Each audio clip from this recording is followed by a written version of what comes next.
The U.S. women captured gold in dramatic overtime fashion. We've got that and a look ahead to the men's semifinals next on the Locked On NHL Olympic Squad. You are talking puck with the NHL Squad Show. From the Oilers to the Stars, Golden Knights, and the Panthers, the Rangers, Avalanche, and yes, even the Maple Leafs. The Locked On Podcast Network brings together all its local experts to provide the scoops, breakdowns, and comprehensive looks at all the NHL, with plenty of trash talk to go with it. Don't miss the hard hits and glove-dropping hot takes on the Locked On NHL Squad Show. It's time to drop the puck.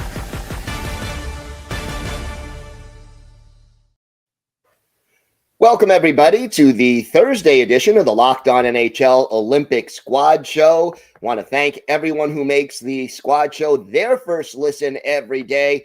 And don't forget to hit subscribe to Locked On NHL on YouTube or wherever you listen to podcasts so you never miss an episode. And we want to thank everyone out there for helping to make Locked On the #1 sports podcast network. Today's episode is brought to you by Game Time. Download the Game Time app, create an account, and use code LOCKEDON for $20 off your first purchase.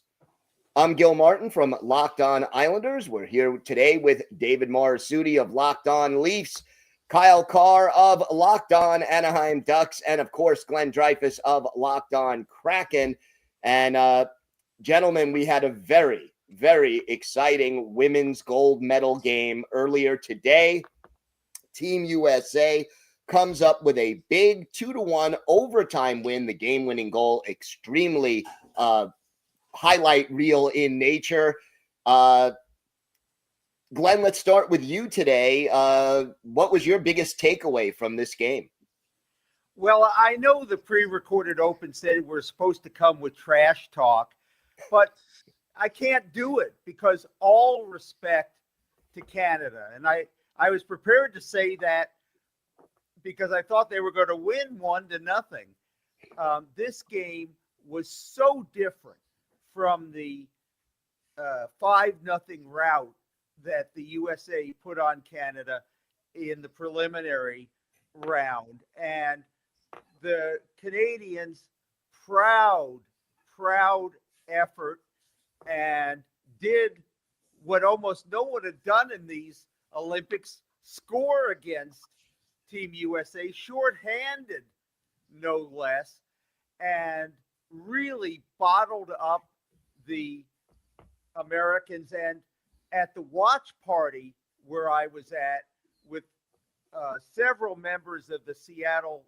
Torrent PWHL team, because there were 4 Torrent on the U.S. side and 1 Torrent on the Canadian side in this game, and several hundred other women's hockey fans. It was just a nail biter. And I guess what I'd have to say, Gil, is how else could a USA versus Canada women's game, gold medal game go except to go to overtime? Absolutely. That was exciting stuff, and just to see the amount of people rally around on both Canadian and the USA hockey side, and to see the fans cheering. And I've been traveling all day the last couple of days because of all these storms, and every airport, every hotel, everywhere I've been, there's been a USA game on. Like whether it was the men's game yesterday, the women's game, or all the women's games, all these games have been just taking over, and people are cheering. Everyone's excited. And that was, I think, one of the best contested hockey games that I've seen in a long time. The stat lines, everything was so equal and even. And like Glenn said, like of all the things for it to come down to, it has to be overtime. And to go that fashion, it's, someone's got to get burned. It's going to suck either way it goes. But that was just a well-fought battle by both of those squads. Well, Gil, I'm going to push for what you were saying yesterday. Abolish the 3-on-3 overtime. God damn it. I thought for the gold medal game it was 5-on-5. Then when I heard it was 3-on-3, I'm like, oh boy, this is just not going to go well. But no, I give credit because I came into this game thinking Canada didn't stand much of a chance, given how the U.S. dominated this tournament. So full credit to the Canadian woman for making this another classic end to these Olympics, and the U.S. woman for, you know what, it was. I thought they were looking a little rattled at, you know, with that goal being scored. They looked out of sorts, but Hillary Knight, what a way to go out and finish your Olympic career and getting that the tying goal that forced the overtime. Just the atmosphere. Like, I know we weren't there to see it live, but you could just hear it, the way that the crowd was into it, and it goes to show that there is still a play, like the women's hockey. There's a reason why these two teams, when they go up against each other with everything on the line, it's probably one of the better events to watch, just because it brings out the best in not only the teams but the people who support the teams as well. Little controversy with a penalty call in there. David, let's start with you. What were your thoughts about that call and the way it was changed? Yeah, I thought it was look, women's hockey, we know that the contact is like there's no contact, right? So like they've tried to walk the line a lot throughout the tournament. But when it takes out a player like that, I think that it's so tough, because when a player's down, you know they're hurt, everyone's like that should automatically be ruled a major. I'm like, but you know what? Things happen. Like accidents can sort of happen. So at least the penalty was called, I will say, because if this was an NHL game, sometimes those things get missed. So I'll at least give it the fact that it was called. But it makes me also wonder if the IIHF and IOC reconsider how hitting and how physical play is kind of called at the Olympics, because you can tell that these women are willing to be a little more physical. We see in the PWHL that they're playing with hits, they're playing with physicality. I get it, not every nation does, but you know what?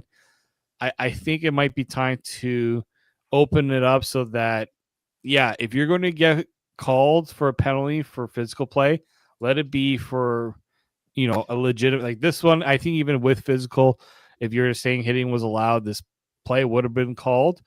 But let's now let the woman dictate. I think their actions in this tournament makes me believe that contact should be more allowed in Olympic hockey for women going forward. Kyle, your thoughts on that? Yeah, I definitely saw that the whistles were put away in this one after the first period. They are letting the ladies hit, and the ladies were hitting. There was some big physical plays that happened. There was, I forget, I think it was Carpenter was trying to go for the change, or maybe Murphy, and she got just kind of leveled at the red line, and no call there. Not saying that there should be, but they were letting these ladies play physical, and that call, you know, it was kind of a tough one. I think that the distance was a little rough, but she didn't go into it in a malicious way. I think that's what pushed the refs more towards the dropping it back down to a 2.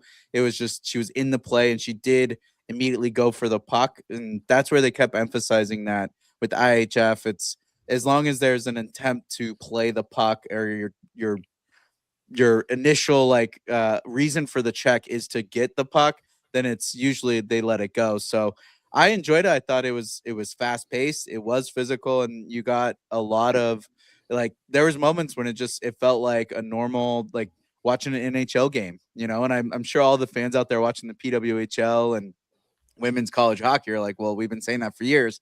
But I think this was one of the best Canadian and USA teams that we've seen at the Olympics in a long time.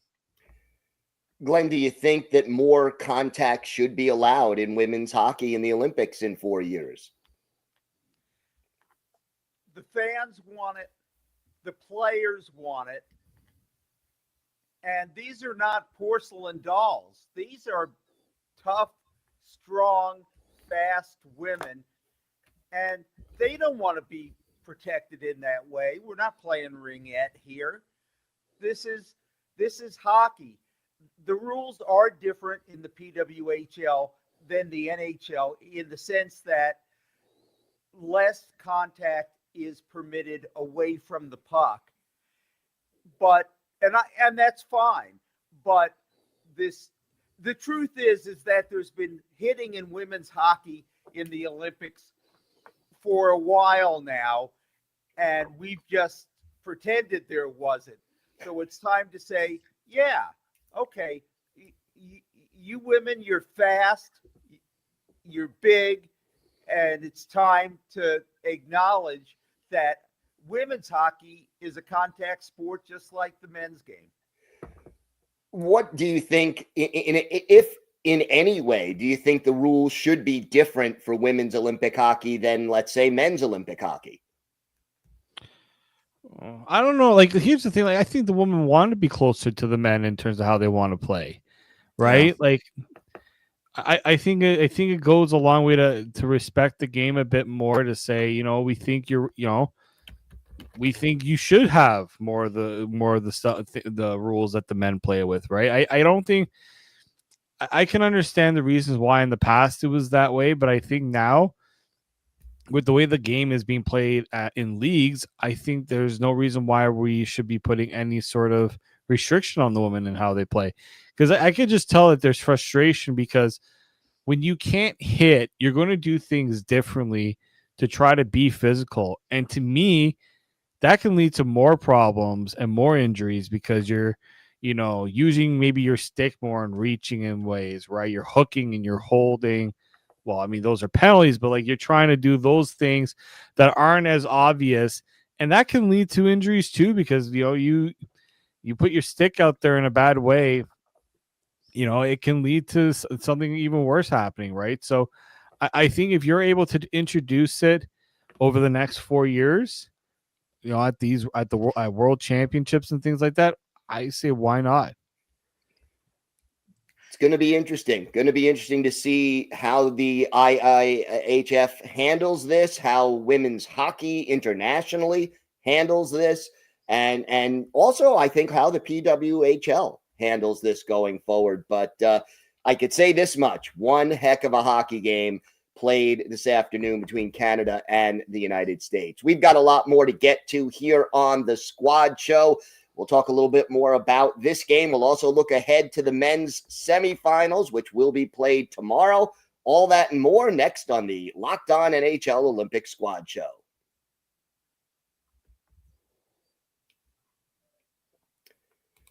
Today's episode is brought to you by Game Time. There's nothing like being in an NBA arena, the crowd, the energy, the moment.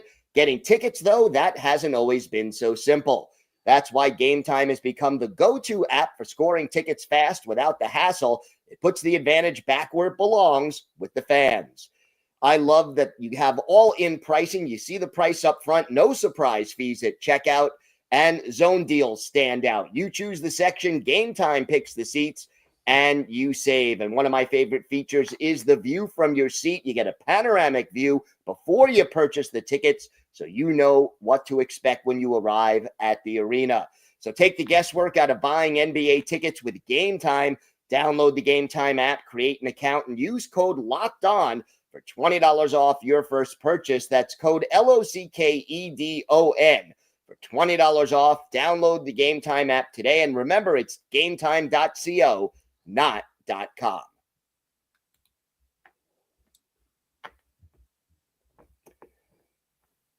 Entering this tournament, everyone was saying how Team USA was playing at such a high level. And the first meeting between Team USA and Team Canada in the preliminary rounds, the United States dominated. What do you think this championship match, the gold medal game, says about where Team USA and where Team Canada are relative to each other at this point? Well, I mean, for me, like I was saying kind of before that it looks like the U.S. are continuing to ascend and really turn over a new generation of players. Canada still holds on to the past, and I think that I thought these Olympics would maybe show Canada that. I think maybe this game will maybe show the Canadian Olympic, the women's team, that it's time to really put some effort into growing the younger fan base, not just fan base, but the players as well. As good as Marie-Philippe Poulin is, she's 34. We're not sure if she's going to play in another Olympics ever again. And what did we hear going when she got hurt? Don't know how Canada is going to be able to come back without her. And it's like, she is, among the greatest of all time to play women's hockey. Don't get me wrong. But it also goes to show how much they rely on their veteran players. I think it's time for Canada to at least acknowledge where the States are ahead of them, and that is with their younger players and how that they've developed. So I think the Americans should feel very, they should be very proud of where that team has come. And look, they, when things got tough, they didn't crumble. They could have easily have gone sideways for them, but they found a way to win it. As credit to the depth that team has put together. Kyle? Yeah, I think with this tournament and now seeing the difference with having the PWHL and having the players and what speed and skill that they have brought to that tournament, I think this championship game shows that Canada and USA are still fairly close. I think that during the preliminaries, it was a fluke game. Marie-Philippe Poulin was not in the lineup. Not that she's the only one controlling the team, but like David said, they got to get a little bit more investment in the youth. And I think, I don't know where the development kind of went to the wayside for the women's game in Canada, but it seems like it's been so strong in the U.S., fastest growing youth sport in America, or in the U.S. at least. And you've got this new PWHL and everything. But I think the big thing is we're going to see a little bit more kind of like the men's game, where Sweden, Finland, these other countries, Czechia, Slovakia, they're going to be having stronger programs now too, because of the statement and just how the women's game is developing. I think that you're going to see a lot more of those countries start to step up as well. And it's not going to be just Canada and the U.S. dominating like they have been. Glenn? Well, you guys are spot on, because the United States was dominant because they were fast. And they were fast because they were young. And the numbers just are mind-boggling. 33 goals for in this tournament, 2 against. The United States has won now its last 8 meetings with Canada, and they've won 3 Olympic gold medals to Canada's 4 in this rivalry. But before we get completely hooked on the youth movement, I do want to mention the Team USA captain, the old lady, 36-year-old Hilary Knight. Gil, you mentioned her in the opening. She scored the tying goal with the goalie out, 2 minutes left, Canada holding on to a 1-0 lead. This was her 5th and final Olympics. She goes out with 2 gold medals to go with her 10 gold medals in IIHF World Championships. And I just want to talk about the hat trick she had. A gold medal, that's 1. In a brief respite from hockey while in Milan, Hilary got engaged. She popped the question to her longtime girlfriend and Olympic speed skater, Brittany Bowe. They've been dating since 2022. They met during the Beijing Olympics. Okay, so that's a second part of the hat trick. And then probably what she'll cherish more than getting engaged or winning a gold medal, she got a Snoop Dogg Olympic pin. She got it from Snoop Dogg. That's the keeper there.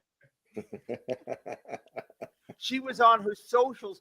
You can't believe how excited she was that she got one of these Snoop Dogg Olympic pins. Apparently, they're very in demand. There's a limited supply, and she got one. So She's coming back from Milan. She's going to need some extra suitcases. Oh, she also set the point record for the Olympics for both men and women's, but good thing she got that Snoop Dogg coin. That's right. Certainly, puts a new meaning on pin me, I guess. But yeah. Gotta also give a shout out to the Swiss women. They end up beating Sweden also in overtime, also 2-1. So Switzerland ends up with the bronze medal at these Olympics. And, what does that say about the development of women's hockey on a bigger stage? I mean, look, I've been clamoring for a third nation, even like just to get more women teams to be in contention here. Because look, as great as this rivalry is, I think it's great, but I also believe that it's something that kind of holds the sport back a little bit, because you're not seeing all best on best. You're seeing two teams that are, dominating the sport. They have ruled the sport for so long. And so I watched the tournament and I was like, the Swiss put up a good fight against Canada in the semis. That was not an easy game for Canada by no means. But at the same time, it's like they still came up short. I think it would have said more if one of these teams were to find a way to get an upset and to really shock the world in a bit, and maybe it opens eyes a little bit. Because, look, I'll tell you this. I spoke to some people who follow the Olympics in European countries. When these teams and when these athletes do well, the support then follows. Mhm. So for Switzerland, my hope, and we know Switzerland in hockey, there's a big it's big over there. There's a big investment in hockey there. I'm just hoping that they can be the next team that gets there. Like Sweden has had a decent team. It always boggles my mind that Sweden isn't further along given their history. I understand that it takes a little while for the women's game to catch up to the men's game like it did for Canada and the US. I'm waiting for these teams like Sweden, like Switzerland, and even Finland to catch up a bit more, because I think the potential's there. We just haven't seen it grow, I think, the way that they would have liked to have seen it. Yeah. Well, you brought up Sweden. I really feel like there might be a mix up in the Swedish Hockey Federation, whatever it is that they call their department for the Swedish country of IHF development, because I think this tournament has kind of been underwhelming for both the Swedish teams. Obviously, to push US the way they did, that was a big moment. But throughout the tournament, it just didn't seem like they were a big deal. But with the Swiss, like I don't know if you caught this moment. I thought it was a pretty cool moment. But when they announced the Swiss ladies for winning bronze and they all came out, the US ladies, they went down and were shaking their hands and stuff. And when Hillary Knight went down the line, some of the girls on the Swiss team were like lighting up like they were meeting their idol, at like a meet and greet or something. Like they were so stoked that she was coming and shaking their hand. And that just shows like clearly the game's growing and it's grabbing attention, that you've got these women from other countries just blown away that they're getting to shake the hand of Hillary Knight and Kendall Coyne and all these other players that have been idols to them. And now they get to kind of set that history for themselves, or should I say herstory. All right. Well, we have got more to get to on today's show. We will look ahead to the men's semifinals. That's coming up on Friday. We'll preview those two games next on the Squad Show. Today's episode is brought to you by Indeed. Workplace chaos, deadline stacking up, inbox overflowing, and the one position you have to fill is still sitting open. When the pressure is on and you need the right hire, this is a job for Sponsored Jobs. Indeed, Sponsored Jobs helps you reach the people who actually fit what you're looking for: skills, experience, location, so you're not just hoping the right candidate stumbles across your post. And here's a stat that says it all. In the minute I've been talking to you, companies like yours made 27 hires on Indeed, according to Indeed data worldwide. So if you're hiring, spend less time searching and more time interviewing candidates who check all your boxes with Indeed sponsored jobs. And listeners of this show will get a $75 sponsored job credit to help get your job the premium status it deserves at Indeed.com/podcast. Go to Indeed.com/podcast right now and support our show by saying you heard about Indeed on this show. Indeed.com/podcast. Terms and conditions apply. Need to hire? This is a job for Indeed sponsored jobs.